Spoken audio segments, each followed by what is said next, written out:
everyone, welcome back to Beekeeping with Natalie, or welcome to if you're new. Today we have a new SD card, new mic, new all this stuff, so it might not even get posted, I don't know. But we're rocking. yeah, we got this. It only took us like a couple minutes to get this mic figured out. But anyways, the last video, good golly, Randy, or I'm not gonna say that, but 628 Dirt Rooster. He's been commenting on a lot of my videos, so I think I'm gonna have to block him at some point. But last time he said something like he'll never run out of smoker fuel over there, and he's right. So these are a bunch of hay bales, right? Yes, ma'am. And they've been here ever since we put bees out here, and we've always just used it for smoker fuel, and it's really nice because that means that we don't have to bring anything. If we have a yard that doesn't have any of this or they don't want us touching it, then we'll just bring like some wood chips. But some of this is a little wet, so you gotta kind of pick and choose. But I don't think, like, you can't even tell that we've used any of it because you don't really have to use that much. And we're not usually here for long periods of time, so it doesn't really matter. But we were starting to light the smoker. It took me about 30 minutes, and then I finally got it going because it's so freaking windy over here because we're on a hill. So the wind just takes out your light immediately. So I have these two right here. This one is just completely empty, so that one's no good. But And the smoker fuel doesn't work good when you forget a lighter. And when you get in your eye. God. Anyways, so I'm freaking trying to light this thing, but I think we got it. Who's calling? No way, that's Randy. Oh my God, this video's a mess. We've got to the point where we just don't care, and is he actually calling you right now? He commented. Randy, I'll have to call you back. He commented one time and was like, I have visions. He must actually, because he literally just started calling. What the heck? This is going to be the one video he doesn't watch. Anyways, back to what we're doing today. So I'm just trying to light this smoker. I'm not going to put too much in it because we're not going to be here for that long. I'm actually treating with OA today, and I'll have a video coming out on that pretty soon here. But I wanted to do an update video on my latest video that we did.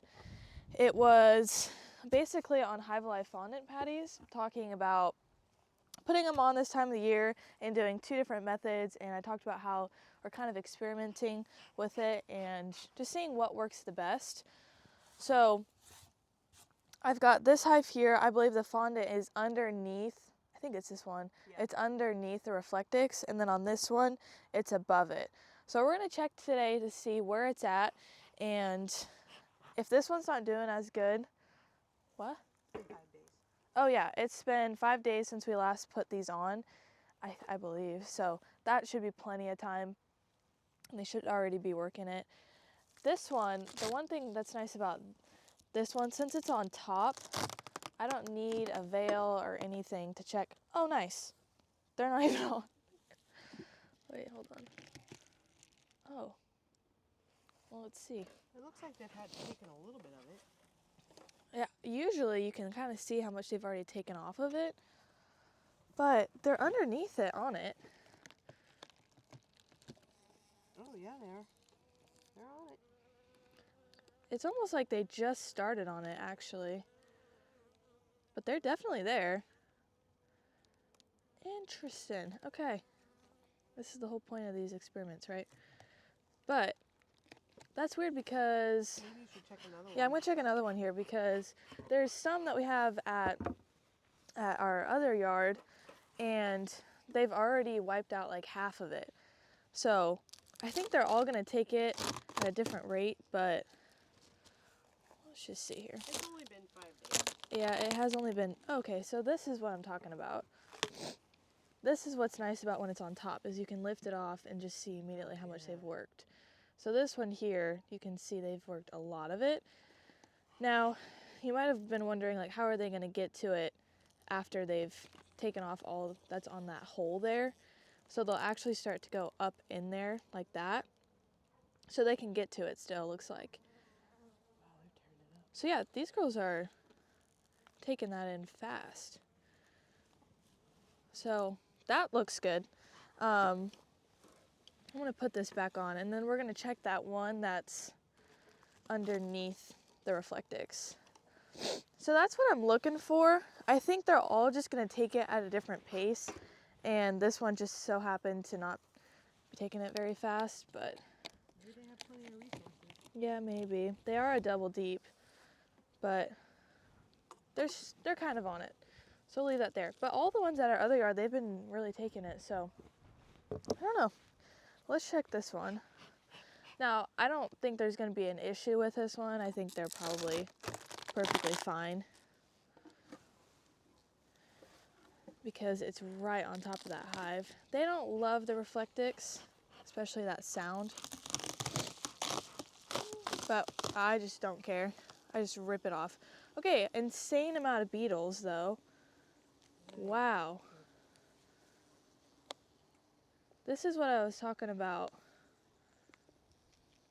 earlier in the year. I don't know if you can see all that, but there's a ton of them there. That was like a whole cluster. Okay, so I wonder, I can't get that one. There we go. I wonder if that's an issue with it being under it. I don't know. Good point. So they are taking this one really well though. Looks like probably Oh, wow. maybe slightly faster. Yeah, maybe a little bit faster. I'm not sure. But I think some of them probably look that way that are on top. They all just look a little different. Now that one was open and cut out more, so maybe they got to a little bit faster.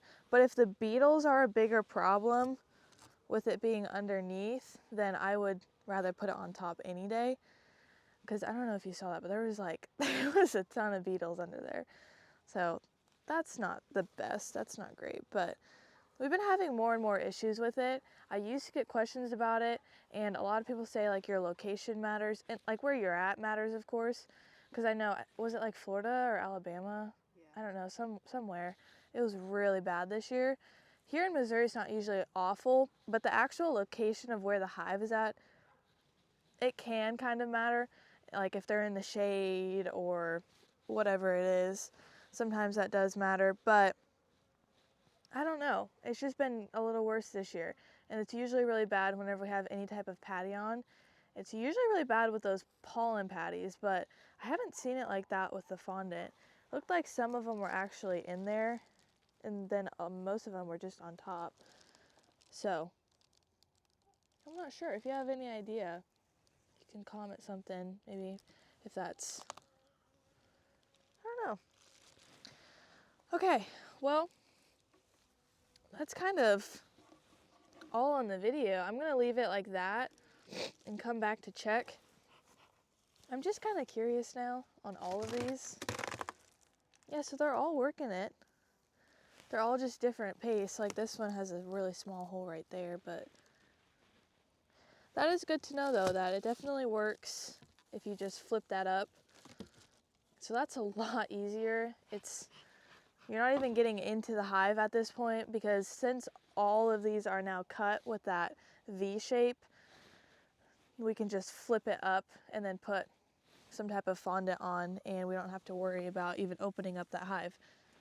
So anyways, that's kind of your update video on this. I think you meant anywho. Anywho, yeah, I've been trying not to say it, but we'll go back to it. Anywho, I think that's kind of it. So I don't know, I probably will end up just doing it on top from now on.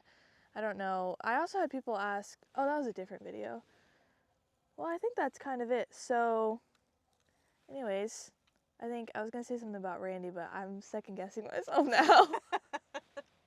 I think that's all. So thanks for watching today's video. Follow along for more bee adventures, and be here next time on Beekeeping with Natalie.